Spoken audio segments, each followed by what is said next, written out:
ಗೋಷ್ಠಿಗೆ ತಮ್ಮೆಲ್ಲರನ್ನು ಕೂಡ ತುಂಬ ಹೃದಯದಿಂದ ಸ್ವಾಗತ ಮಾಡ್ತಾ ಇದ್ದೀನಿ. ತಾವೆಲ್ಲ ಒಂದು 2-3 ಗೋಷ್ಠಿ ನಾವು ತುರ್ತು ಈ ಒಂದು ಕಳೆದ ಒಂದು 5-6 ದಿವಸದಿಂದ ಕರೆದಾಗಿಯೂ ಕೂಡ ನೀವು ಬಂದು ನಮ್ಮ ಕರೆಗೆ ಕೊಟ್ಟು ಸ್ಪಂದನೆ ಮಾಡಿ ನಮ್ಮ ವಿಚಾರಗಳನ್ನು ಮಾಧ್ಯಮದಲ್ಲಿ ಹೇಳಿದ್ದಕ್ಕೆ ನಿಮಗೂ ಕೂಡ ಧನ್ಯವಾದಗಳನ್ನು ಹೇಳೋಕ್ಕೆ ಬಯಸ್ತೇನೆ. ಇವತ್ತು ಸನ್ಮಾನ್ಯ ಲೋಕಸಭಾ ಸದಸ್ಯರಾಗಿರ್ತಕ್ಕಂಥ ಜಿಗಜಿಣಗಿ ಅವರು ಕೆಲವು ವಿಚಾರಗಳನ್ನು ಹೇಳಿದ್ದಾರೆ. ಒಂದು, ಕಾಂಗ್ರೆಸ್ ಪಕ್ಷ ಅಂಬೇಡ್ಕರ್ಗೆ ಹಲವಾರು ವಿಚಾರದಲ್ಲಿ ಅನ್ಯಾಯ ಮಾಡಿದೆ ಅಂತಕ್ಕಂಥ ವಿಚಾರವನ್ನು ಅವರು ಹೇಳಿದ್ದಾರೆ. ಆಮೇಲೆ ಇನ್ನೊಂದು ಮುಂದುವರಿದು, ನಾವಂತೂ ಕೇಳಿಲ್ಲ ಅವ್ರು ರಾಜೀನಾಮೆ, ಯಾರೋ ದಲಿತ ನಮ್ಮ ಸಂಘಟನೆ ಮಾಡ್ತಕ್ಕಂಥ ಯುವಕರು ಯಾರೇ ಅವ್ರ ರಾಜೀನಾಮೆ ಕೇಳಿರ್ಬೋದು.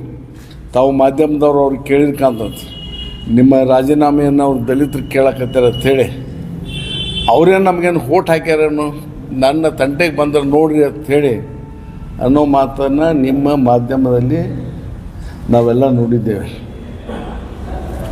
ಅಂದರೆ ನಮ್ಮನ್ನೆಲ್ಲ ಬೆದರಿಸೋ ಮಟ್ಟಕ್ಕೆ ಇವತ್ತು ಲೋಕಸಭಾ ಸದಸ್ಯರು ಹೋಗ್ತಾರಂದರೆ ಇದು ಭಾಳ ದುರ್ದೈವ ಸಂಗತಿ.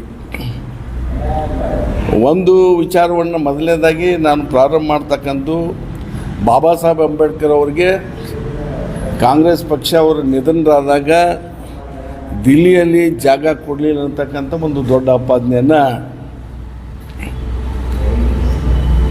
ಸನ್ಮಾನ್ಯ ಜಿಗಜಿಣಗಿ ಅವರು ಮಾಡಿದ್ದಾರೆ. ನಾವು ಯಾರೂ ಕೂಡ ಇಲ್ಲಿ ವೇದಿಕೆ ಮೇಲಿರ್ತಕ್ಕಂಥ ಯಾರೂ ಕೂಡ ನಾವು ಹುಟ್ಟಿರಲಿಲ್ಲ. ಆವಾಗಿನ ಒಂದು ಸತ್ಯ ಅಸತ್ಯ ಏನಿದೆ ನಮಗೆ ಗೊತ್ತಿಲ್ಲ. ಆದರೆ ನಾವು ಕಲೆಕ್ಟ್ ಮಾಡಿರ್ತಕ್ಕಂಥ ಒಂದು ಸೋರ್ಸ್ ಏನಿದೆ, ಮಾಹಿತಿ ಏನಿದೆ, ಬಾಬಾ ಸಾಹೇಬ್ ಅಂಬೇಡ್ಕರ್ ಅವರ ಕರ್ಮಭೂಮಿ, ಜನ್ಮಭೂಮಿ ಎಲ್ಲವೂ ಕೂಡ ಹಲವಾರು ವರ್ಷಗಳವರೆಗೆ ಮಹಾರಾಷ್ಟ್ರ ಆಗಿರೋದ್ರಿಂದ ಅವರ ಕುಟುಂಬದ ಸದಸ್ಯರು ನಾವು ಅವರನ್ನು ಅಲ್ಲೇ ಮಹಾರಾಷ್ಟ್ರದಲ್ಲಿ ಮುಂಬೈನಲ್ಲೇ ಅವರ ಅಂತ್ಯಕ್ರಿಯೆ ನಾವು ಮಾಡ್ತೀವಿ ಅಂಥೇಳಿ ಅವರು ಕುಟುಂಬ ವರ್ಗದವರು ಅಪೇಕ್ಷೆ ಪಟ್ಟಾಗ ಅವರನ್ನು ಮುಂಬೈಗೆ ತಂದು ಸಂಸ್ಕಾರ ಮಾಡಿದ್ರು ಅಂಥೇಳಿ ನಮಗಿರ್ತಕ್ಕಂಥ ಒಂದು ಮಾಹಿತಿ. ಆದರೆ ಬಿ ಜೆ ಪಿಯವರು ತಿರ್ಗಾ ಮುರುಗ ಇವತ್ತು ಏನು ಮಾಡ್ತಾಯಿದ್ದಾರೆ ಅಂದರೆ ಬಾಬಾ ಸಾಹೇಬ್ ಅಂಬೇಡ್ಕರ್ ಅವರಿಗೆ ಕಾಂಗ್ರೆಸ್ ಪಕ್ಷ ದಿಲ್ಲಿಯಲ್ಲಿ ಅಂತ್ಯ ಸಂಸ್ಕಾರ ಮಾಡಲಿಕ್ಕೆ ಜಾಗ ಕೊಟ್ಟಿಲ್ಲ ಅಂತಕ್ಕಂಥದ್ದು ಯಾವುದೇ ಬೇಸ್ಲೆಸ್. ಇದಕ್ಕೆ ಯಾವುದೇ ರೀತಿಯಾಗಿರ್ತಕ್ಕಂಥ ಇದು ಇಲ್ಲ, ಆಧಾರ ಇಲ್ಲ. ಎರಡನೇದಾಗಿ, ಅವರು ಚುನಾವಣೆಯಲ್ಲಿ 2 ಸಲ ಸೋತಾಗ ಕಾಂಗ್ರೆಸ್ ಅವ್ರು ನಿಂತಾಗ ಸೋಲಿಸಿದ್ರು, ಅವ್ರನ್ನ ಅವಿರೋಧವಾಗಿ ಆಯ್ಕೆ ಮಾಡಬೇಕಾಗಿತ್ತು ಅಂತಕ್ಕಂಥದ್ದನ್ನು ಕೂಡ ಹೇಳ್ತಾ ಇದ್ದಾರೆ. ನಾನು ಕೂಡ ಒಪ್ತೇನೆ, ಅಂಥ ಮೇಧಾವಿ ಅನ್ನೋದ್ರಲ್ಲಿ ಯಾಕೆ ವಿರೋಧ ಮಾಡಿದ್ರು ನಮಗೂ ಕೂಡ ಗೊತ್ತಿಲ್ಲ. ಅವ್ರನ್ನ ಅವಿರೋಧವಾಗಿಯೇ ಆಯ್ಕೆ ಮಾಡಬೇಕಾಗಿತ್ತು. ಅಂಥ ಅಗಾಧವಂಥ ವ್ಯಕ್ತಿತ್ವವನ್ನು ಆ ಕಾಲದಲ್ಲಿ ಪಡೆದಿದ್ರು. ಅವ್ರು ಆಲ್ರೆಡಿ ಇವೆಲ್ಲ ಸಂವಿಧಾನ ಬರೆದಂಥ ಕೆಲಸ ಅವೆಲ್ಲ ಮುಗಿಸಿದ್ರು, ಅವೆಲ್ಲ ಮಾಡಬೇಕಾಗಿತ್ತು. ಅದನ್ನು ನಾನು ಒಪ್ತೀನಿ. ಆದರೆ ನಾನು ಬಿ ಜೆ ಪಿ ಅವ್ರಿಗೆ ಒಂದು ಪ್ರಶ್ನೆಯನ್ನು ಕೇಳೋಕ್ಕೆ ಬಯಸ್ತೇನೆ.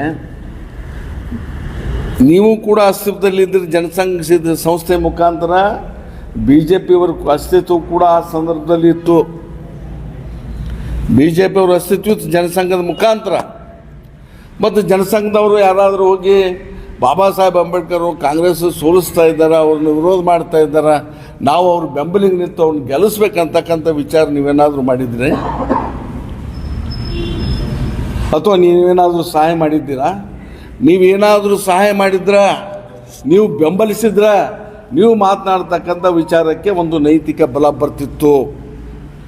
ನೀವೇನು ಮಾಡಿದ್ರೆ ಸುಮ್ಮನೆ ಗಾಳಿಗೊಪ್ಪರವಾಗಿ ಅಪಾದನೆ ಮಾಡ್ತಕ್ಕಂಥದ್ದು ಯಾವುದು ಕೂಡ ಅರ್ಥ ಇಲ್ಲ ಅಂಥೇಳಿ ನಾನು ಹೇಳಲಿಕ್ಕೆ ಬಯಸ್ತಾ ಇದ್ದೇನೆ.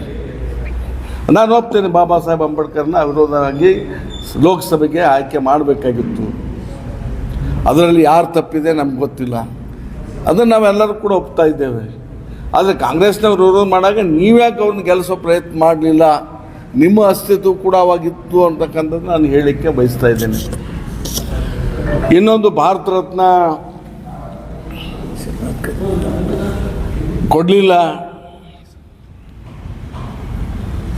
ಕಾಂಗ್ರೆಸ್ನವ್ರು ಅನ್ಯಾಯ ಮಾಡಿದ್ದಾರೆ, ತಾವು ಯಾರ್ಯಾರು ಕೊಟ್ಕೊಂಡಾರೆ ನಮ್ಗೆ ಗೊತ್ತಿಲ್ಲ, ಸರಿಯೋ ತಪ್ಪು ನಾನು ಆ ಡಿಬೇಟ್ ಮಾಡ್ಲಿಕ್ಕೂ ಹೋಗಂಗಿಲ್ಲ. ಅವ್ರು ಒಂದು ಹೇಳಲಿಕ್ಕೆ ಬಯಸ್ತೇನೆ, ನಾವು ಕೊಟ್ಟಿದ್ದೆ ಅವ್ರಿಗೆ ಭಾರತ ರತ್ನ ಅಂತ ಹೇಳಿ, ಅತ್ಯಂತ ಸುಳ್ಳು. ನೀವು ವಿ ಪಿ ಸಿಂಗ್ ಸರ್ಕಾರದ ಒಂದು ಭಾಗವಾಗಿರ್ಬೋದು. ಆ ಕಾಲದಲ್ಲಿ ಬಾಬಾ ಸಾಹೇಬ್ ಅಂಬೇಡ್ಕರ್ ಅವರಿಗೆ ಭಾರತ ರತ್ನ ಸಿಗಬೇಕು ಅಂತ ಹೇಳಿ ವಿ ಪಿ ಸಿಂಗ್ನವರಿಗೆ ವೈಯಕ್ತಿಕವಾಗಿ ಒತ್ತಡ ತಂದಿರತಕ್ಕಂಥವ್ರು ಯಾವ್ದಾದ್ರಿಂದ ರಾಮ್ ವಿಲಾಸ್ ಪಾಸ್ವಾನ್ ಅವರು. ರಾಮ್ ವಿಲಾಸ್ ಪಾಸ್ವಾನ್ರ ಪ್ರಯತ್ನದ ಫಲವಾಗಿ ಅಂದು ಡಾಕ್ಟರ್ ಬಾಬಾ ಸಾಹೇಬ್ ಅಂಬೇಡ್ಕರ್ ಅವರಿಗೆ ಭಾರತ ರತ್ನ ಸಿಕ್ತು ಅಂತಕ್ಕಂಥ ಐತಿಹಾಸಿಕ ಸತ್ಯವನ್ನು ಯಾರೂ ಕೂಡ ಮರಿಬಾರ್ದು. ಇವ್ರು ಯಾರು ಕೂಡ ಬಿ ಜೆ ಪಿ ಅವರಾಗಲಿ ಏನವ ವಿ ಪಿ ಸಿಂಗ್ ಸರ್ಕಾರ ಬೆಂಬಲ ಕೊಟ್ಟಿದ್ರಲ್ಲ, ಒಬ್ಬ ಸದಸ್ಯನೂ ಕೂಡ ಹೇಳಿಲ್ಲ, ಅವರ ಹೇಳಿಕೆ ಯಾವುದೇ ದೃಢೀಕರಣ ಇಲ್ಲ. ಅದು ಏಕೈಕ ವ್ಯಕ್ತಿಯಾಗಿರ್ತಕ್ಕಂಥ ರಾಮ್ ವಿಲಾಸ್ ಪಾಸ್ವಾನ್ರವರು ವೈಯಕ್ತಿಕ ತಮ್ಮ ವರ್ಚಸ್ಸಿನ ಮೇಲೆ ಪ್ರಧಾನಮಂತ್ರಿಗಳ ಮೇಲೆ ಒತ್ತಡವನ್ನು ಹಾಕಿ ಭಾರತ ರತ್ನ ಕೊಡಿಸಿರ್ತಕ್ಕಂಥದ್ದು ಇದು ಆಗಿರ್ತಕ್ಕಂಥ.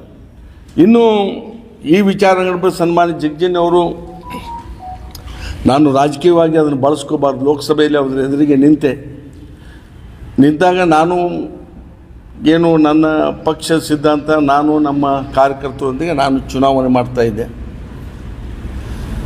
ಅವರು ಏಕಾಏಕಿ ಒಂದು ಸ್ಟೇಟ್ಮೆಂಟನ್ನು ಕೊಟ್ಟರೆ ನಿಮಗೆಲ್ಲ ಗೊತ್ತಿದೆ, ರಾಜು ಅಲ್ಗೂರ್ ಬಂದ್ರೆ ಅಟ್ರಾಸಿಟಿ ಜಾಸ್ತಿ ಆಗ್ತಾವಂತೇಳಿ.